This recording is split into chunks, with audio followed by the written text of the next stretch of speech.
Hi everyone, it's Christopher, Mono County Library Director and co-host of the Oxygen Starved podcast. It's Book Talk Friday, so I've got two great library books for you to check out, one old and one new. And I'm going to start with the old, All the Light We Cannot See by Anthony Doerr. This came out in 2014 and won multiple awards, including the Pulitzer Prize for Fiction. Now, in this novel, a young Marie-Laure and her father flee Paris in advance of the Nazi invasion in World War II.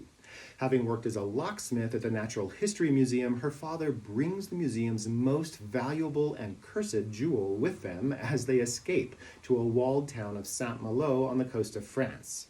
Now, Marie is blind, and her father enjoys building puzzles for her to solve with her hands, and it's just one such puzzle he builds to safeguard that jewel. In Saint-Malo, they live with her eccentric great-uncle who has for years broadcast radio programs from the top of his house. Doerr parallels this story with that of a young German orphan boy, Werner, who grew up fascinated by radio, listening to broadcasts from all over Europe before the war. Conscripted into the military, he is assigned to work on newly developed radar techniques to find the sources of radio transmissions the French resistance are putting out, specifically targeting that town of Saint-Malo, where they suspect that precious jewel is hidden.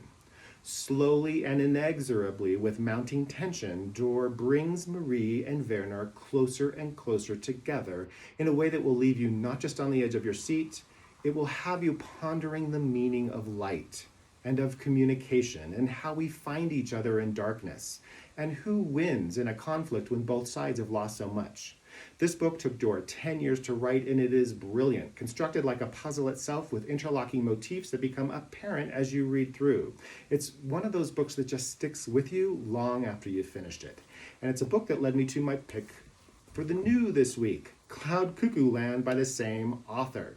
This just came out a few weeks ago. Now, this is another expertly assembled puzzle of a book, counterbalancing the stories of multiple protagonists. In this case, 5 characters across 3 separate time periods. Medieval Constantinople as its final gasp as a Christian empire is about to fall to the Turks, a modern-day small town in Idaho grappling with new housing developments, and the future on a spaceship sending select group of families off to colonize a new planet as Earth becomes uninhabitable.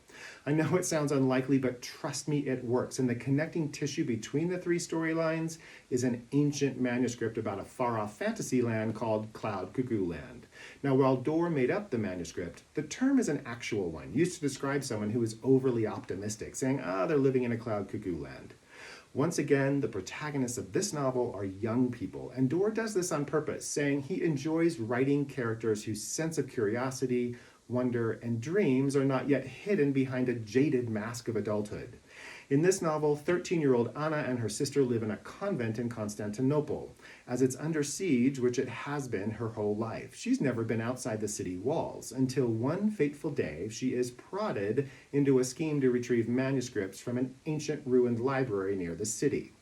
Rewarded by Italian book merchants in search of classical writings, she continues until the city itself is overrun, and she escapes with just a single precious but fragmentary manuscript, which she had been reading to her dying sister. A manuscript that tells the story of Cloud Cuckoo Land. Juxtaposed with this is the story of Zeno, an old man living in modern-day Idaho who has spent his life studying this manuscript and working at his local library, where he is putting on a children's play he's written based on the story. He crosses paths with a young teenager, Seymour, who also loved using the library growing up, but has fallen into an online group of extreme conservationists plotting violence against new housing developments. Finally, we find young Constance, a girl on an interstellar spaceship traveling for decades and decades to colonize a distant planet.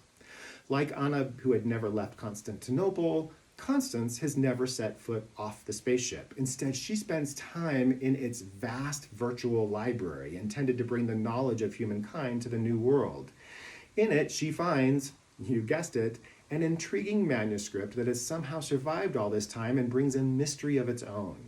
Now, like his previous book, Doerr crafts this narrative with multiple themes and motifs that reveal themselves as you read, accelerating the pace of the 3 parallel storylines with deft suspense right up until the end when, well, I'm not going to tell you that. I am going to tell you that he dedicates this book to all the librarians then, now, and in the years to come. And this librarian recommends it highly. This is Cloud Cuckoo Land. This is All the Light We Cannot See, both by Anthony Doerr, both great books available at Mono County Library. Come in, check them out, or find another great read. In the meantime, stay safe and happy reading.